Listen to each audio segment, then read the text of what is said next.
Welcome to Drinks Coach. One of those drinks coaches which is about some small place you've never heard of, but it's really interesting. This is one for the wine heads a little bit more. No cheap wine here, no grand clarets either, and no silly cocktails.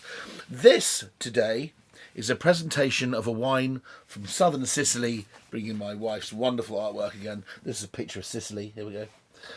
And we're going to this region here. There's actually now two bits there, which is Vittoria. Now, Cerasuolo, which means like cherry juice or like a cherry, is the name of a wine, or actually a couple of wines in Italy, which are not rosé, but they're not dark either. And in fact, can vary quite a lot from almost sort of like a deep rosé in colour to some quite substantial wines. And Cerasuolo di Vittoria is this region, this wine region in Sicily. What's important about it is that in 2005 it achieved top bling status. It got the Italian DOCG, Denominazione Origine Controllata e Garantita, and it received its first sort of appellation status as Denominazione Origine Controllata, DOC, back in about 1973, when they were dishing these things out to the slightly sort of like otherworldly regions of Italian wine. And DOCG status means that it's the only wine on the island, including all those expensive, delicious wines you can buy from Mount Etna, incredible wines like Marsala wine. Sicily is inundated with really fine stuff, both wine and food, but this is the only region which has a DOCG status. So it's interesting. Thank you very much, Alison and Victoria from Dylan Morale PR, who supplied me with these lovely samples. Unfortunately, I couldn't make their Zoom chat, so I'm turning this into a sexy dance for them. Yeah, it's a region which I'm actually both fond of and have visited and want to go back to. So, yeah, without further ado, let's talk about Cerasuolo di Vittoria. Well, first of all, how do you spell it? For those people who are thinking I'm talking gibberish, there we are. There we go. Cerasuolo di Vittoria. And you will notice, in fact, that on some bottles it says Cerasuolo di Vittoria Classico. Well, the reason why it says Cerasuolo di Vittoria Classico is it's a slight... I think there's a bit of snobism, a bit of poshness about it, because in 1973, when they gave the DOC to the region, this purple patch here, this kind of like sort of violet Roman cape of a region, got Vittoria, got DOC status, but this other region was added subsequently. So if you want a wine that's called Cerasuolo di Vittoria Classico, it has to come from the original area, more or less, that was denominated in 1973. But also, the wine has to be aged for a bit longer, and it can't be sold until the wine's at least 18 months old, which implies that there is going to be some sort of barrel aging of sorts. It doesn't have to be new. Sometimes it's new barrels, sometimes it's very old botte. And of course, it's not really, I think, written down in stone that it has to be 18 months in wood, so it can be in concrete as well. But what's special about these wines? Well, Sicily's a warm place. If anybody's not been on holiday there, and many people haven't been on holiday, it is an amazing place to visit. I went late in September, which is when it starts becoming, where the air becomes breathable again. If you go into Palermo in August or July, you think Venice is a sweatbox. Whoo-wee! It's just a trap of mosquitoes and really, really humid air. It'll kill you, and you have to go up in the hills. And literally 10 minutes up in the hills, it's like, you just stand in the breeze for 10 minutes enjoying it. Well, it is hot. In fact, if you go south from this wonderful beach area, from Menfi, all the way through the Valley of the Temples, all the way down towards this area, which is Modica and Ragusa, which is where the beautiful sort of Savlon of a show, Inspector Montalbano, is filmed. If you like watching that on BBC, there's like 100 episodes. It's like a touch of Frost with a much more handsome, charming man, sexier Italian ladies, and much better food. So basically, this region along here is a real superstar a holiday area. In fact, it all is. It's just a gorgeous island of substantial size with all sorts of incredible historical depths of different previous owners and eras in its life. Some cannolis there, classic cannoli breakfast.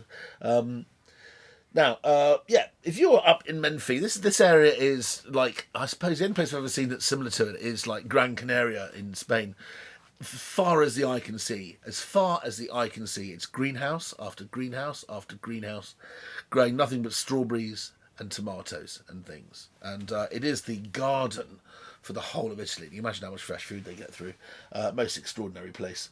But down here, it's I know it feels a little bit more established. This is near Syracuse, which was one of the largest cities in the world back in Roman times. I believe over 1 million people lived there when there was only 100,000 people in London, not even.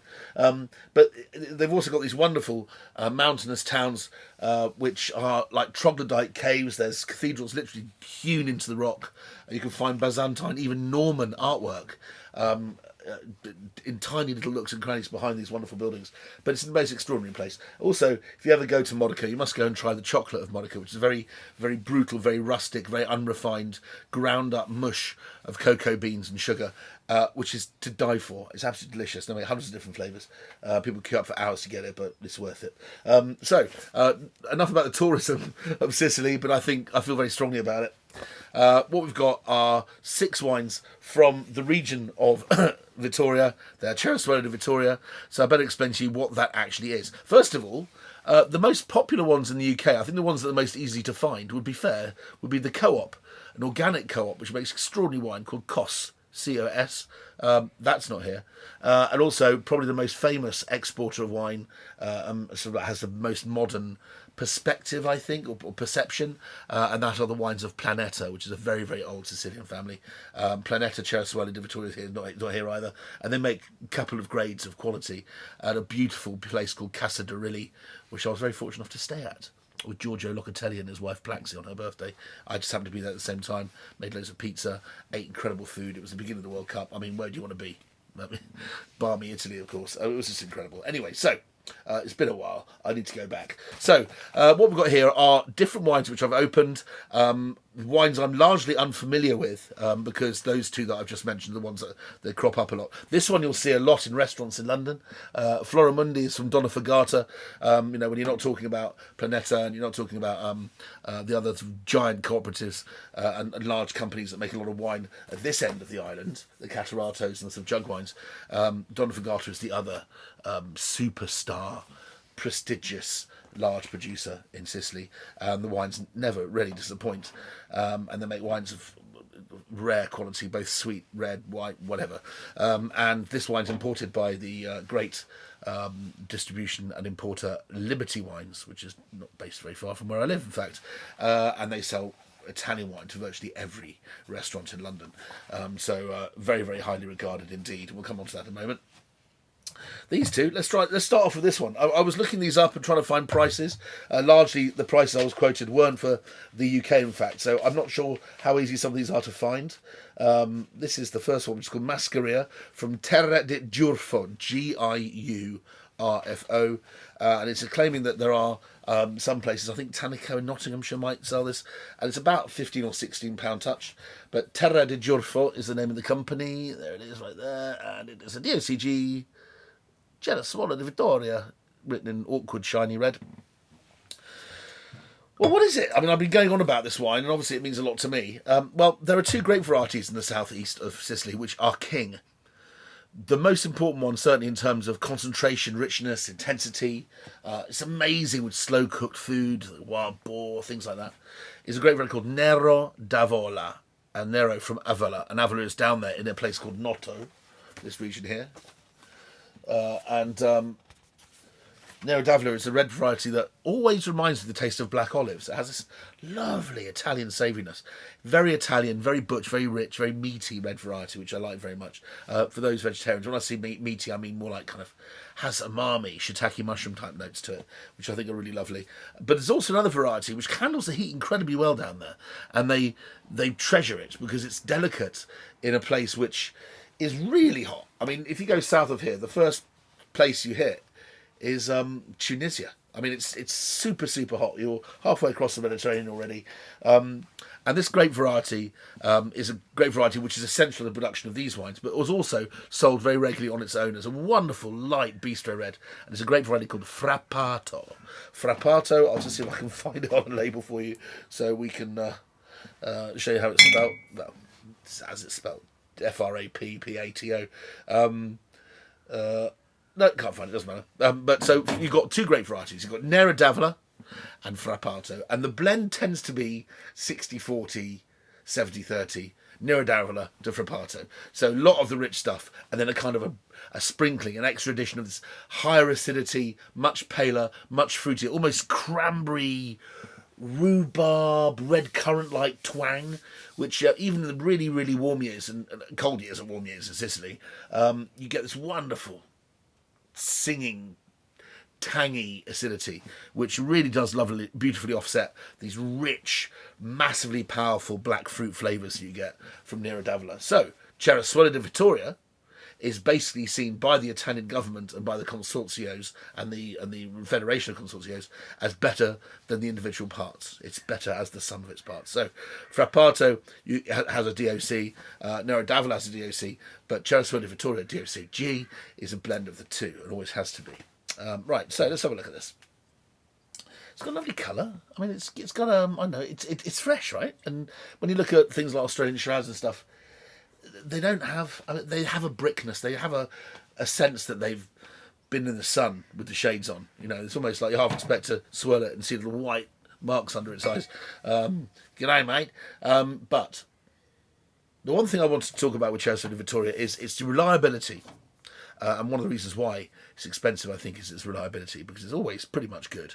But also, there's very little of it, despite the region, which I've shown you there, being of quite substantial size geographically. I think there's substantially less than 500 acres planted of Cerasuolo di Vittoria, and a bit more than 400. So, what is that? It's 180 hectares or something? Which is nothing, considering the hoo-ha and the big woo-wah they make about it. But it is becoming one of the most fashionable wines to have on a restaurant list, and it's just so fantastic, both with the Italian sensibility of food, that kind of sweet and sour and bitter and sour and bitter and sweet, that, you know, it's kind of like a must-have for me now. Right, so, have a little swig. This was about 16 quid. It tastes all but void of oak. Might be some old sappy botte there, maybe. Maybe just concrete, but it's fresh. It's a little bit off balance, not as good as maybe the very best of the appellation, but it still tastes distinctly Italian. I mean, there's no way it can be anything else. Sour cherries comes to mind almost every time you drink one of these really classic indigenous Italian varieties. Sangiovese, Barbera, Frappato, you name it. Now, this label's, I think, is a lot prettier. This came in a separate box. I wasn't sure if this came in with Alison and Victoria's parcel, but this is Assiena Agricola Horus, which actually means time. I don't know. There we go, Horus. And it's Pittore Contadino, DOCG. This is a Classico. I think you're looking more like 20 quid at this when I looked it up. 20 quid, bang on. It's also a different vintage. This is 2018, the other one was a little older. But I like that. That can sit on my Italian table with sort of like bougainvillea on the wall outside and a nice bunch of begonias on the table and some very nice Italian pasta. It's just next level. You're paying an extra £5, you're getting twice the wine here. This is fragrant in a slightly almost like polished armoire kind of way, like there's a Mr. Sheen polished, seasoned woodiness about it. It's wood, but it's sweet at the same time. There's a smell of sap, there's a smell of cherry blossom, there's a bit of florality to it. And a nice smell of slightly overdone sourdough toast. You know, it's not oak so much as just something crunchy, I don't know. Hard to describe, but it's not. It doesn't smell of toasted oak or anything. I'm not talking about a wood component here. It's more of a fragrance of smokiness to the wine.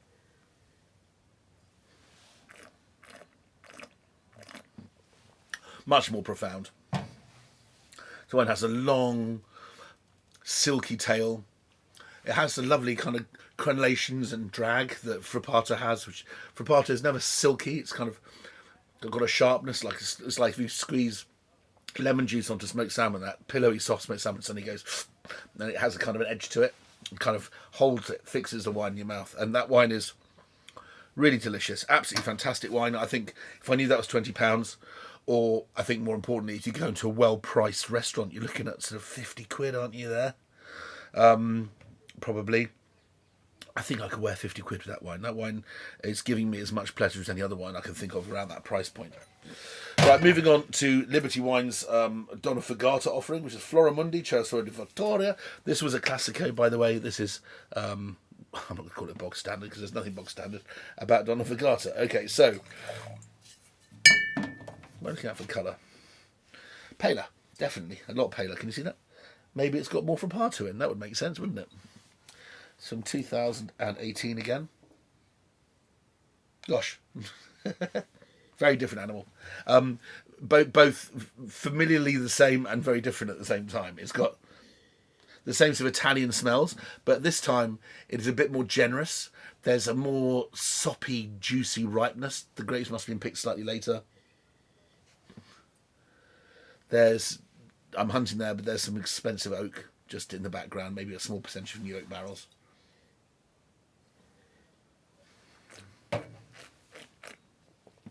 Lower in acidity, so it's more generous, needs to drink.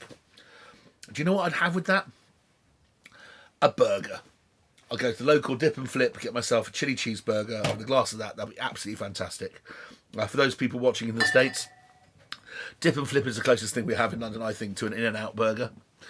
Proper burgers. Very, very good. So, winner, chicken dinner. Okay, going on to the next one. This label, first of all, the packaging looks more serious than the others. It's got a beautiful label, textured label. Can you see that? It's just like a sort of like a stone inlaid feather, something quite sort of Etruscan, I suppose, or something. Look, there's a lady in the corner. Santa Teresa. Are we guessing that's her name? Santa Teresa. Santa Teresa, Cerasuolo di Vittoria, 100% organic. Well, what can I tell you about this? Well, when I tasted these wines, I put them in order of the wines in as far as I liked them, kind of. Oh, very profound fruit, lots of lively fruit. This wine has been allowed to express itself. It's probably been spontaneously fermented. There's not a lot of vineyards around there, so it's not a big risk allowing the wine to ferment using wild yeast because the region's largely pretty healthy.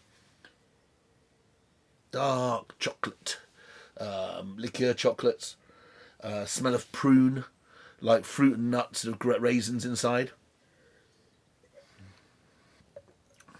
And then the Frappato kind of lifts it. When you put it in the mouth, it's sort of suddenly there's this some acidity. Like someone's just put a little blackcurrant coulis over your chocolate marquise, if you know what I mean. So lovely yin and yang flavour. Now, this is available at the Wine Society. Look them up. I'm fed up talking about the Wine Society, but if you're not a member of the Wine Society, then there's no helping you. Okay, £11.50. I said that right, £11.50. I was sent this quite a long time ago. Lovely to see it again.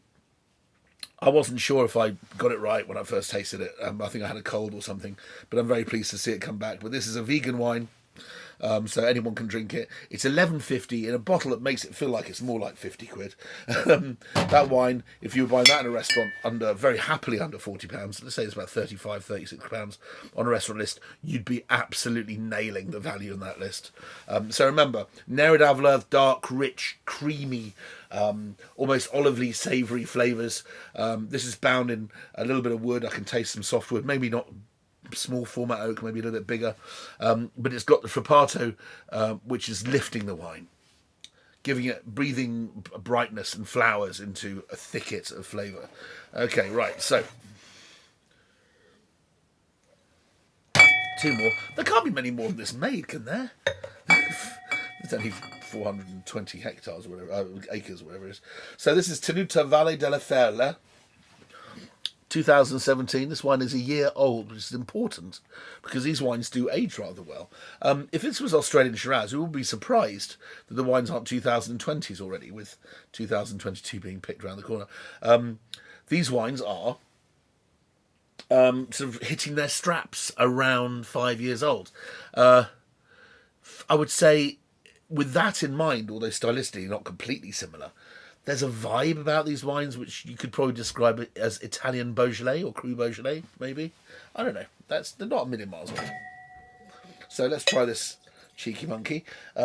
Price-wise, I think this was a bit more expensive. But then again, I could be wrong. I wanted to tell you, Donnfugata.